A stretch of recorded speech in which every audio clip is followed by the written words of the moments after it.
My name is Michael Tijerina. I'm presenting here today as an independent simulation enthusiast who also works for Kaiser Permanente and the California Simulation Alliance. My history of simulation started back probably 6 years ago. I was an assistant nurse manager on a med-surg tele unit, and our manager brought in the sim man, the original sim man, and he says, "Here, this is the next step in clinical education and clinical competency." And so he was kind of showing me what it can do, and I was just utterly amazed. Little did I know, just a few short years later, that I would be pulled into an education position and take on the role of the simulation educator. And so from there I just grew, started at North Valley Simulation Collaborative, and I went to every class I could take, advanced training classes. Just kept growing because I saw the potential of patient safety. I'm a huge advocate for patient safety. I'm now at the point now where I'm into more of the faculty development, professional development. I teach people how to simulate better and what are the foundations of it. I see myself growing with simulation and not so much focusing on simulation, but focusing on professional development and using simulation as a methodology to grow our professionals and, of course, to make them safe.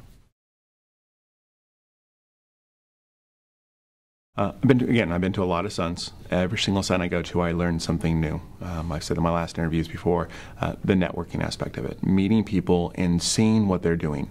Because if I'm looking at it through my lens only, I'm not seeing everything. So if I can talk to other people who have different experiences, I get tons of ideas. I leave here, every single time I leave a little frustrated of, I want more resources, I want more time, I want to be able to do this. So again, it's just wanting more is probably the biggest benefit I've had from coming to the Suns. If you're new in simulation, don't focus on the technology. Focus on the methodology. Know how learners learn and how to really teach. The whole goal is getting transferability. In healthcare, we are about performance improvement. We are not about just pure education. We want to make patient care better and safer.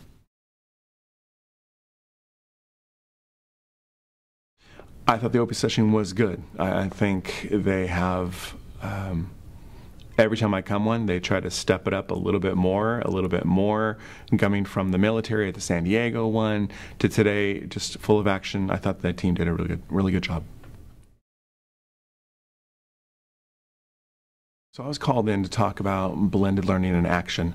A couple of years ago I did a pilot test for the HeartCode ACLS, which is the e-learning. What I've learned since then is I've developed that is just one very small portion of the circle of learning which Laerdal uses.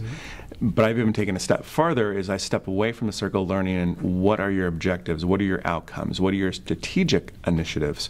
And that's kind of what I'm going to teach the group today, is take a look at what you want to do and then all the different tools you can do it. So I'm going to take them through an e-learning course online, just briefly, then actually with the mannequins, and then with the simulation, full simulation for interprofessional collaboration. One of the best practices I've learned is to learn how to be spontaneous. And though we have a lot of people that traditionally pride themselves on how to run things on the fly, I'm learning best practices to have a good, solid core scenario that you can run over and over and over again to have kind of a standardized, and then take that core scenario and adjust it for your learner. One of the big things I'm seeing is I've seen a lot of learners, including myself, have gone to a 3-day training or gone to a sun and then came back to our facilities and decided that we can run a simulation. And I'm encouraging learners to get with someone who has more experience than you. Find someone attached to them and have them be open and honest to be able to critique you and let you grow, especially in the debriefing skills.